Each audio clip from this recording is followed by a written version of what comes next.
Theme रखा गया है आपकी बार का कि हर पीढ़ी के लिए टीके कारगर है, फॉर एवरी जनरेशन।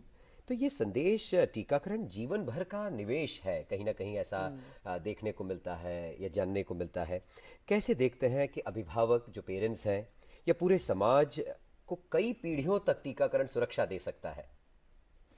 बहुत अहम सवाल है। और शुरुआत करते हैं कि ये जो सप्ताह मनाया जाता है जी। ये विश्व स्वास्थ्य संगठन ने 2012 में इसको, जिससे ग्लोबली एक साथ एडवोकेसी की जा सके। इसके पहले भी वैक्सीन्स तो लगभग एक सेंचुरी से मानव उसको फ़ायदे दे रही हैं, लेकिन 2012 से इसको मनाया जाता है कि एक साथ इसको एडवोकेसी की जा सके इस पब्लिक हेल्थ इंटरवेंशन के लिए।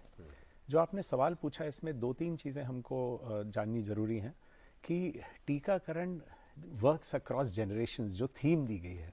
हम दो बीमारियों को लेते हैं, जैसे कि मैनकाइंड ने, ह्यूमन काइंड ने जो स्मॉल पॉक्स है उसका इरेडिकेशन किया। वो एक जनरेशन थी। 70-80 के दशक में लोगों ने देखा कैसे घर घर जाके टीकाकरण ने एक ऐसी बीमारी से हमको इजाद दिलाया। फिर एक जनरेशन, जब 2014 में अगर हम भारत की बात करें तो पोलियो का उन्मूलन का सर्टिफिकेट हमें मिला। इस जनरेशन ने देखा कैसे घर घर जाके एक और बीमारी से हमको इजाद मिला।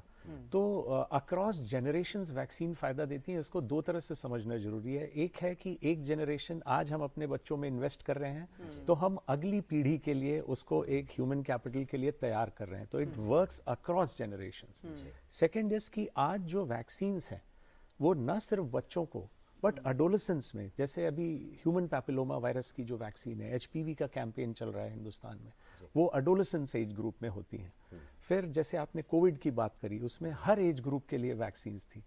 तो दो तरह से इस थीम को देखना है हमें कि अक्रॉस जनरेशन्स, एक जनरेशन दूसरे जनरेशन को इसको फ्यूचर का फायदा दे सकती हैं, और दूसरा आज वैक्सीन्स अक्रॉस जनरेशन्स हमको प्रोटेक्ट करती हैं। इसी पीछे एक कॉलर जुड़ गए सर हमारे साथ, राकेश गुर्जर बात करें मध्य प्रदेश से। राकेश जी, स्वागत है आपका डीडी मॉर्निंग शो में, अपना प्रश्न पूछिए।